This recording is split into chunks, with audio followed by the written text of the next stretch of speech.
Hayat Ağacı'ndan herkese merhaba. Dünyadaki çoğu insanın en önemli arzularından birinin finansal özgürlük olduğunu söyleyebiliriz. Bir markete ya da bir mağazaya girdiklerinde istedikleri her şeyi etikette yazan fiyatlara bile bakmadan satın alabilmek istiyorlar. Fakat biraz sonra sayacağımız ve insanı ekonomik açıdan zora sokan davranışların birçoğu da bu insanlarda mevcut.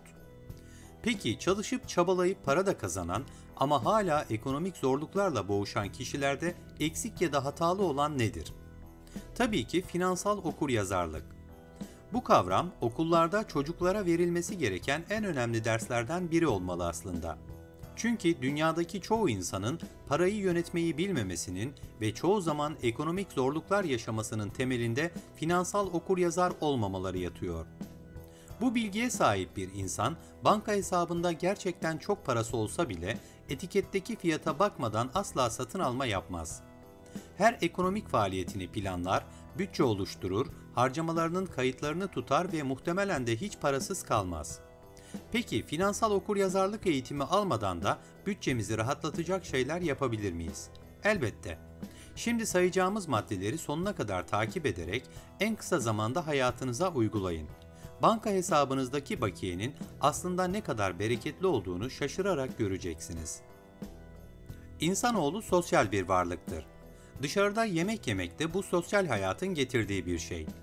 Ailenizle ya da arkadaşlarınızla yaptığınız gezilerin çoğunun odağında bir şeyler yemek içmek vardır.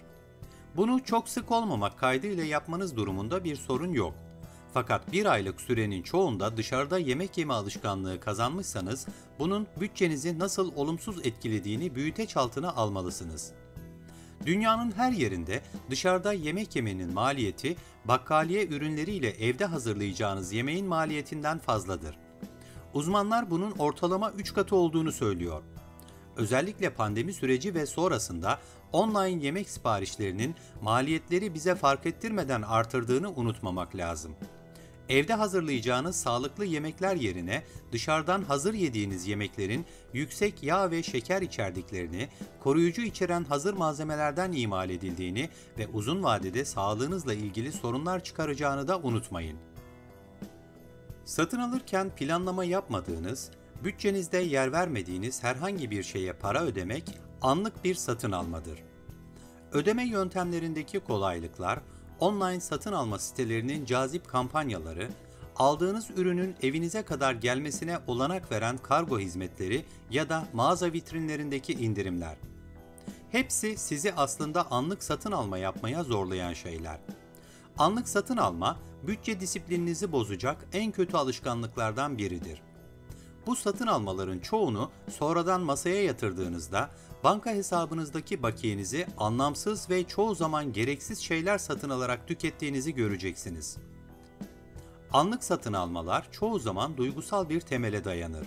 Çok üzüntülüyken de, çok keyifliyken de anlık satın almalara yönelebilirsiniz. Böyle durumlarda sorgulama yapmayı unutmayın. Alacağınız şeyin gerçekten size ne kadar gerekli olduğunu düşünün. Yeni bir televizyon mu alacaksınız? Bu muhtemelen duvarınızda mevcut televizyonunuzdan daha iyi görünecektir, fakat banka hesabınızdaki görüntüsü pek de iyi olmayacaktır. Böyle durumlarda bu her iki imajı gözünüzde canlandırmayı, içgüdülerinize güvenmeyi, iç sesinizi dinlemeyi ihmal etmeyin. Sigara içmek elbette sağlık açısından kötüdür. Bunun savunulacak bir tarafı yok. Fakat aynı zamanda banka bakiyeniz açısından da kötü bir alışkanlıktır.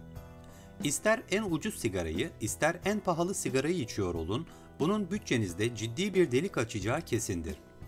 Sigaranın para israfı olduğuna dair tüm dünyada kabaca tahminler yapılıyor.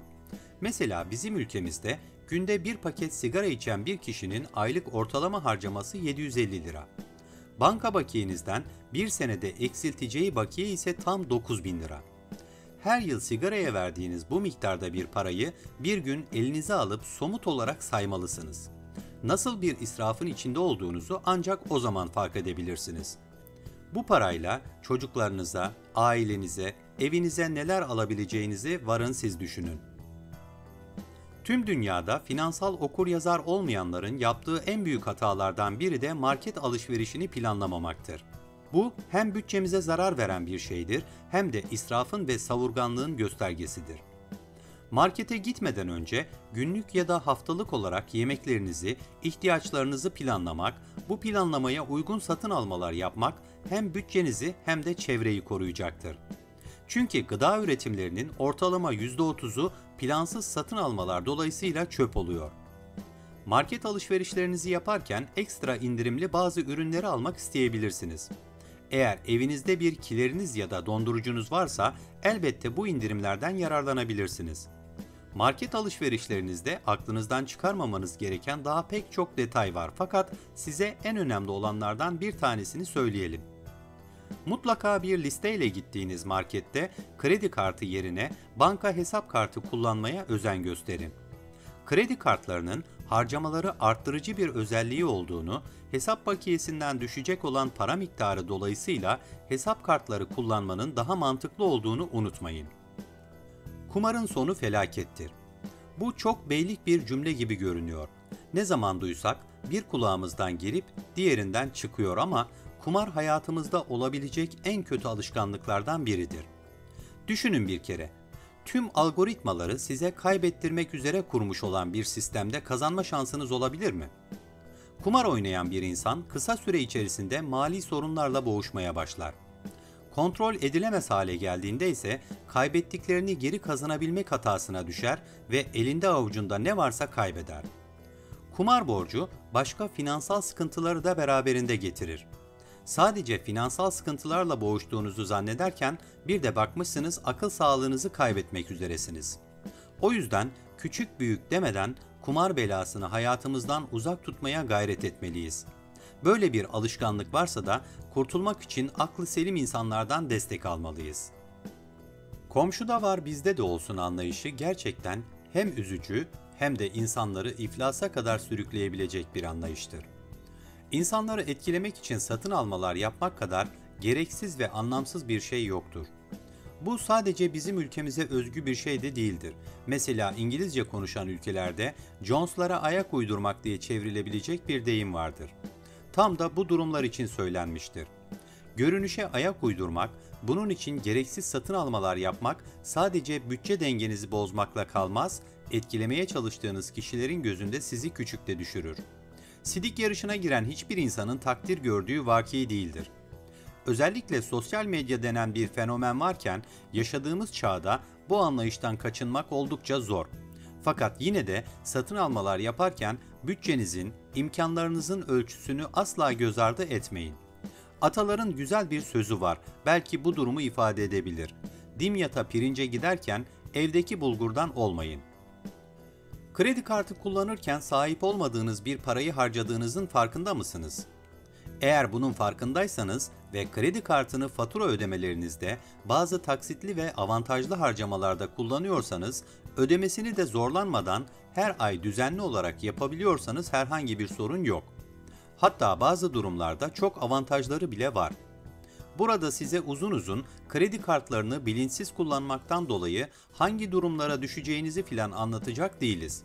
Medyada, sosyal medyada bunun pek çok örneklerini görüyorsunuz zaten. Burada aklınızdan çıkarmamanız gereken şey, kredi kartıyla yapacağınız her bir kuruşun sizde karşılığı olup olmadığı gerçeği. Hele de kredi kartını kullanarak nakit avans isimli işlemi yapıyorsanız yandı gülüm keten helva, geçmiş olsun. Artık geri dönülemez bir borç sarmalına girdiniz demektir.